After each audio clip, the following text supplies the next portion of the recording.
मस्तक पर एक साध्वी का चुंबन और एक व्यक्ति जो पूर्ण रूप से संसारिक था, वह व्यक्ति पूर्ण रूप से आध्यात्मिक हो गया।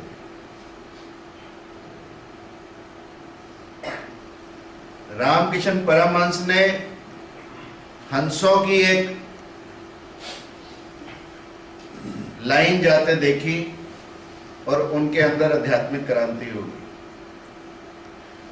लोत्से ने एक सूखा पत्ता गिरता देखा और आत्म क्रांति होगी।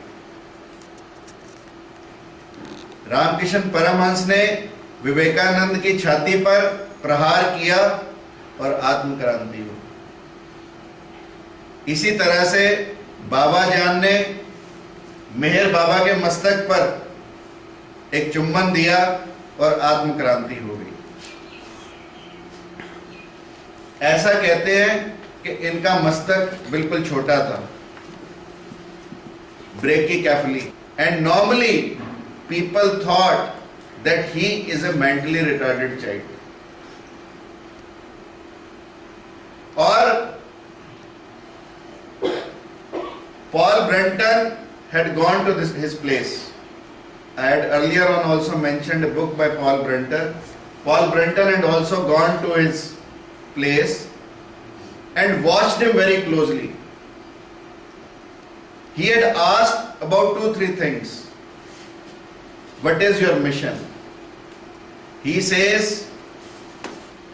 I am not here to do anything different. मैं सिर्फ जगाने आया हूं, कोई नया धर्म बनाने नहीं आया।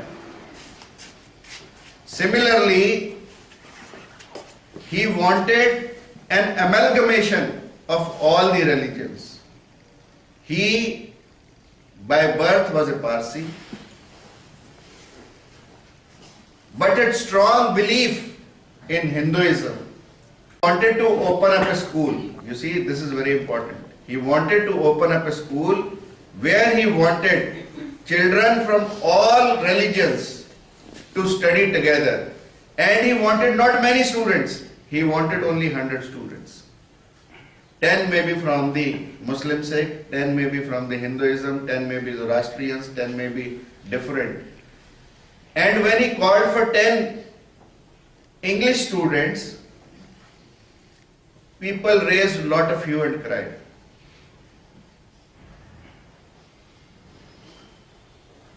सब लोगों ने विरोध किया, और अक्सर जो व्यक्ति ठीक बातें करते हैं उनका विरोध होता है। हमेशा इस दुनिया में विरोध यदि हुआ तो सत्य का होगा। And once people were up against him, he dropped the idea. But think of an idea where he wanted to establish a school in which people from all religion come and study. Today, the world needs such kind of motivation. Today, we are fighting over religion, we are fighting over caste, we are fighting over color, we are fighting over creed. That time, the message of Meher Baba is very strong. We have to learn. We have to learn that the message in all the religions is the same. The message is of love. Message is of compassion. There are no different messages. हमारा धार्मिक होने का तरीका अलग अलग हो सकता है, परंतु धार्मिकता एक ही है। हर धर्म यही सिखाता है कि हम प्यार मोहब्बत से रहें। और मेहर बाबा ने अपने जीवन को इस चीज का उदाहरण बनाया, अपने जीवन से इस एग्जाम्पल को सेट किया। और जो गुरु दिखाए गए, इनमें से एक एक गुरु यदि आप जीवन पढ़े, बाबा जान बलोचिस्तान से आई थी और कहां पूना में आकर मानवता का संदेश दिया। पॉल ब्रंटन ने मेहर बाबा से पूछा कि क्या आप मुझे बता सकते हैं when the second world war will take place? There is a long conversation between Paul Brinton and Meher Baba, and it is very meaningful discussion.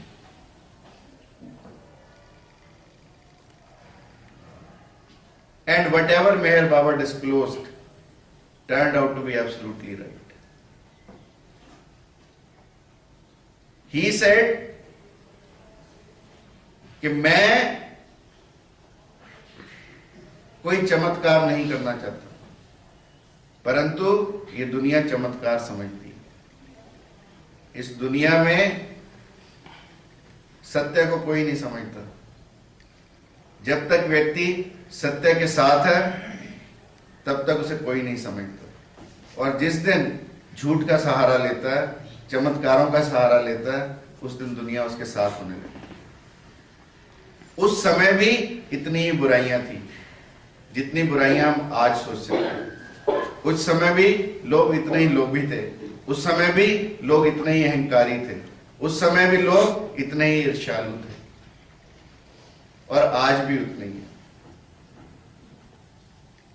और आज तो मेरे एक दोस्त ने मुझे एक संदेश भेजा कि हनुमान जी भी परेशान है। किसी ने पूछा, हनुमान जी आप क्यों परेशान हो? हनुमान जी राम जी के पास जाते हैं और कहते हैं मुझे वापस बुला लो, अब मैं इस दुनिया पे नहीं रहना चाहता। तो उन्होंने पूछा भी हनुमान जी बताओ ऐसा क्यों? तो उसने कहा, हनुमान जी ने कहा कि पहले लोग मुझे लेट के साष्टांग प्रणाम करते थे, मैं बड़ा खुश था। फिर लोगों ने मुझे बैठ के प्रणाम करना शुरू किया, मैं तब भी खुश था। फिर लोगों ने सिर्फ हाथ जोड़ के प्रणाम करना शुरू किया, मैं तब भी खुश था। फिर लोगों ने सिर झुकाकर प्रणाम करना शुरू किया, सिर्फ सिर हिलाते हैं ना आजकल, सिर हिला के प्रणाम करना शुरू किया, मैं तब भी खुश था। पर आज तो अंत ही हो गया। तो राम जी ने कहा आज क्या हो गया? तो उसने कहा आज एक लड़की आई, उसने कहा हाय हनु, ये मुंह फुलाए क्यों खड़े हो? यू सी, आज भी हमारा जो मेंटल लेवल है वो इतना ही रह गया। क्यों?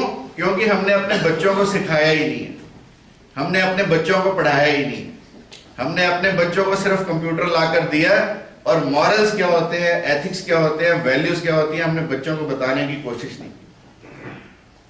आज कोई माँ बाप अपने बच्चे को ये नहीं कहता कि प्रणाम करो, हम सब कहते हैं हेलो करो, अंकल से हेलो करो। जब हम कहेंगे अंकल से हेलो करो तो वो भगवान जी से जाके भी हेलो ही करो। तरीकों में मैं ये नहीं कहता कि हेलो करने से भगवान जी का कोई मान कम हो जाता या किसी दूसरे व्यक्ति का कोई मान कम हो जाता।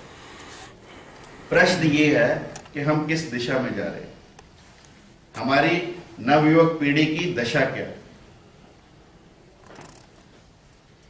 और इस प्रश्न का जवाब हमें कहीं ना कहीं आध्यात्मिकता में मिलेगा, हमें कहीं साइंस से तो मिल नहीं सकता। और यदि हम साइंस से जवाब चाहते हैं तो फिर एक विनाश के लिए और तैयार होना पड़ेगा। पहले पूर्ण विनाश, फिर उसके बाद विकास हो सकता। और यदि हम चाहते हैं कि विनाश हो ही ना, तो हमें आध्यात्मिकता में जाना पड़ेगा, हमें सीखना पड़ेगा, हमें अपना लोभ लालच छोड़ना पड़ेगा। हमारे यहां पर अनेकों ऋषि मुनि ऐसे, कश्यप ऋषि के बारे में कहते हैं कि कश्यप ऋषि जहां रहते थे वहां भी सूखा पड़ा, जहां मेहर बाबा रहते थे वहां सूखा पड़ा। पर मेहर बाबा ने तो अपना यज्ञ करके बारिश करवा दी, पर कश्यप ऋषि ने बारिश नहीं करवाई। कश्यप ऋषि ने भूखे रहना, सूखे में रहना ज्यादा पसंद किया।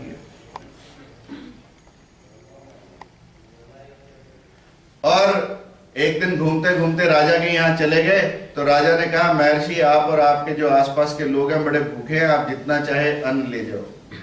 तो कश्यप ऋषि ने कहा कि मुझे सिर्फ आज का अनाज दो, 2 मुट्ठी अनाज दो। यानी कोई इकट्ठा करने का, कोई संचय करने का, कोई परिग्रह करने का कोई लोभ लालच नहीं। सूखे में रह रहे हैं, फिर भी सिर्फ आज, अभी जितना भूख के लिए भोजन चाहिए उतना ही मांगा, इससे ज्यादा कुछ नहीं मांगा। राजा ने सोचा कि कश्यप ऋषि ने संकोचवश नहीं मांगा होगा, तो राजा ने रास्ते में गूलर, समझ दो गूलर का पेड़, गूलर के फल होते हैं, गूलर के पेड़ पे फल लगते हैं, तो गूलर के फलों में सोना भरवा के रास्ते में बिखरवा दिया गूलर के पेड़ के नीचे। महर्षि कश्यप ने फल उठाया तो देखा बड़ा भारी फल है, इतना तो नॉर्मली नहीं होता। फिर उसको खोल के देखा तो उसके अंदर सोना, उसको वहीं छोड़ दिया। यानी भूखे रहना पसंद किया, सामने सोना पड़ा, छोड़ दिया, और फल क्या मिला? दक्ष प्रजापति ने अपनी 13 की 13 कन्याओं की शादी महर्षि कश्यप से की। और मेजॉरिटी ऑफ अस, जब कभी आप यज्ञ करो तो पूछते हैं कि आप किसकी संतान हो, तो हम कश्यप ऋषि की संतानें बताते हैं अपने। और कश्यप ऋषि की जो 13 में से 2 पत्नियां थी, एक अदिति और एक दिति। एक से दानव पैदा हुए, एक से देवता पैदा हुए, परंतु अपने अंदर लोभ नहीं आने दिया। लोभ यदि व्यक्ति के अंदर आने लगे तो उसके जो चित्त की वृत्तियां सिर्फ उसी तरफ रहती हैं, और किसी तरफ हमारा मन लगता ही नहीं है। फिर सिर्फ पैसे की तरफ हमारा मन लगता है और बाकी चीजें सब छूट जाती हैं। So we have to learn from the past, and our past is very strong, is very rich. The more we go into it, the more we will be amazed. और जितनी साइंस की खोजें हैं सब हमारे पास से निकलेंगे। और अब साइंस मानने लगी है कि यज्ञ करके आप बारिश करा सकते हो।